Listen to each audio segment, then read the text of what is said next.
Mga kababayan, kumusta po kayo? Good morning, good evening, good afternoon. Ito po si Ken Garcia.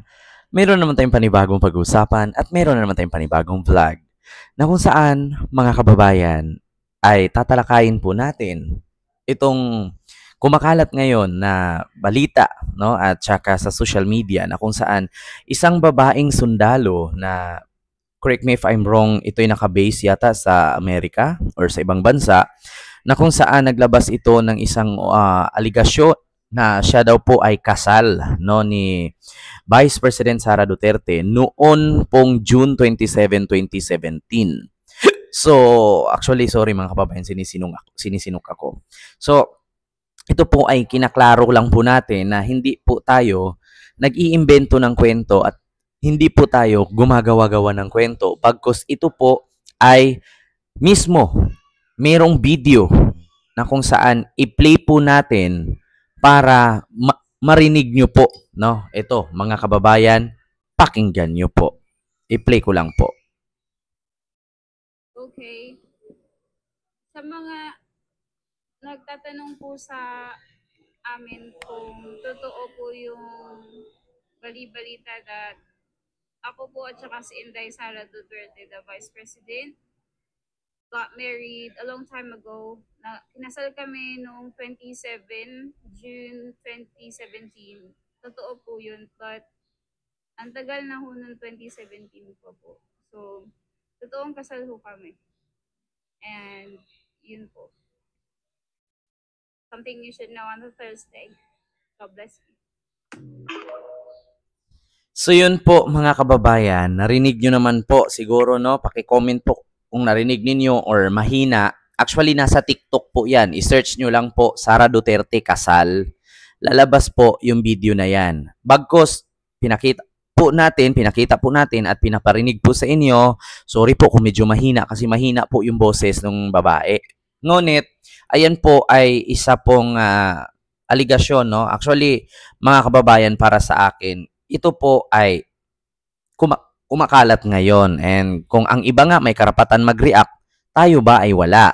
So, nagre-react lang naman po tayo at hindi naman po tayo naninira kasi bagkos ito po ay video sa isang babae na nagsasabi at mismong ni-name drop niya si Sara. Wala naman pong ibang pangalan siguro na Vice President Sara Duterte. Meron pa bang iba?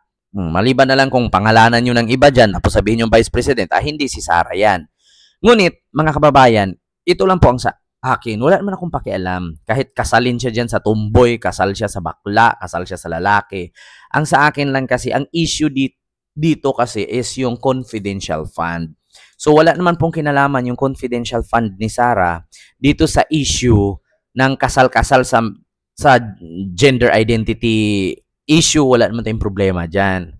Oo, kasi hindi personal na buhay na niya yan eh. Ang tutukan natin dito ay yung issue niya sa confidential. So, akin, wala namang problema kahit ikasal si Sara sa tomboy. 'Di ba? Ikasal siya sa sundalo na noong 2017. Wala naman akong pakialam niyan kasi buhay niya yan eh. Pero ang dapat kasi issue dito is yung confidential fund niya. Ano bang problema ng confidential fund? Ano bang dapat pag-usapan? Kung paano niya sagutin. Kasi actually mga kababayan, kung lubos natin, hindi natin lubos maisip na saan nga ba dinala ni Sara itong confidential fund na naubos nga niya sa loob ng 11 days ang 125 million at bukod dyan ay kabuuhan po yan ng 612.5 million po kasi yan lahat. Office of the Vice President at sa DepEd. So, mga kababayan, wala naman akong pake, no, kung sino man yung kalampungan niya dyan, sino yung kajirjiran niya dyan, sino yung kafinggeran niya dyan. Ang sa akin dito is yung issue. 'Di ba? Sa bagay, sa mga marites, issue to sa mga marites. Sa akin, wala akong paki diyan eh. Share ko lang. 'Di ba? Kasi kung ang iba nga may karapatan mag-react, ako ba wala? 'Di ba? Kasi isa din po ako sa inisyu ng mga bobong supporter ni Sara na magigilit daw ako, ganyan-ganyan. So, 'di ba, kung tutuusin, ano bang kinalaman sa pagigilit ko sa pagkakulong ni Digong? Ang sa akin lang naman, china-challenge ko lang. Kasi sabi ko nga, yun ngang matanda sa Isabela na nagnakaw ng mangga, nakulong. Yan pa kayang nag-utos na pumatay ng libo-libo. Buhay kasi, yung mangga nga, kakainin mo lang, itatai mo lang, nakukulong pa yung nagnakaw. Yan pa kayang buhay ng tao. Alam naman po natin mga kababayan dito sa bansang Pilipinas, alam natin na kung gaano kasagrado ang buhay ng tao. Yan po yung tinatawag natin na gaano ka sanctity of human life, no? Yung sanctity of human life. Kasi actually naniniwala po ako na ang mga Pilipino mahalaga po talaga ang buhay ng tao. Bakit? Kung naalala ninyo noon sa panahon, bigyan ko kay trivia. Sa panahon ng Presidenteng Manuel L. Quezon, yun po yung sinasabi niya, the sanctity of human life and love is pag-ibig, no? Sabi niya, ang pag-ibig ang nagkakapagaling sa sugat ng hidwaan at sa sugat ng lipunan or sugat ng bayan. Bagkus sinabi din po yan ni Jose Rizal na love can cure the wound of a nation. Di ba? So, alam niyo naman po kung bakit sabi ko na sagrado ang buhay ng tao.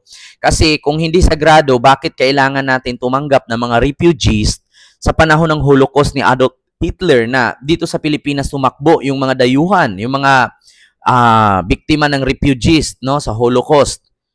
Biktima ng Holocaust na mga refugees sa panahon ni Adolf Hitler ay yun po yung iba't ibang lahi sa bandang Europa na dito tinanggap ni Manuel L. Quezon sa Pilipinas. Sorry. So yun po yun. Kung tayo nga, 'di ba, tumanggap tayo ng mga refugees, bakit ang ating presidente na si Duterte noon ay pumatay ng buhay ng Pilipino? 'Di ba? Hindi lang 100 kundi libo-libo. 30,000. So ayon po sa base at sa data research na kung saan 3 to 6 months po 5,000 po agad ang patay sa loob ng panunungkulan ni Digong. So lahat pong yun ay hindi po dinaan sa due process. At mismong inabin po diyan ni Digong sa Quadcom nga siya po ang nag-utos na either legal or illegal, gawin mo yan. Utos ko yan. Akin yan. So, yun po ang mga issue dito. Yung pagtungkol dito sa jowa-jowa ni Sarah na babae, na tomboy, wala akong pakialam dyan. It's not part of my business. Buhay niya yan. Kahit nga magtatlo siya ng asawa dyan, paki ko. Kahit nga 4 ang maging asawa niya dyan, pakialam ko. Ang sa akin, doon tayo sa issue. Di ba? So, yun lang po, mga kababayan. In-update ko lang kayo, shinare ko lang sa inyo, baka kasi sabihin ninyo, ganito, ganyan. Pero, para sa akin, wala akong pakialam kahit mag-asawa pa siya, tumboy dyan, mag-asawa siya ng bakla, ikasal siya ng 5, 10 beses.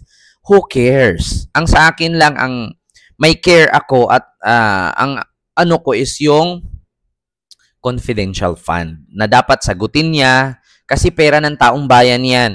Pinagpaguran mo yan. Pinaghirapan mo yan. No? Pinagtrabahuan mo yan para lang magbayad ka ng tax tapos gagastusin lang sa hindi makabuluhan at hindi man sinabi kung para saan. Diba? So yun lang. Maraming salamat and see you next vlog. God bless.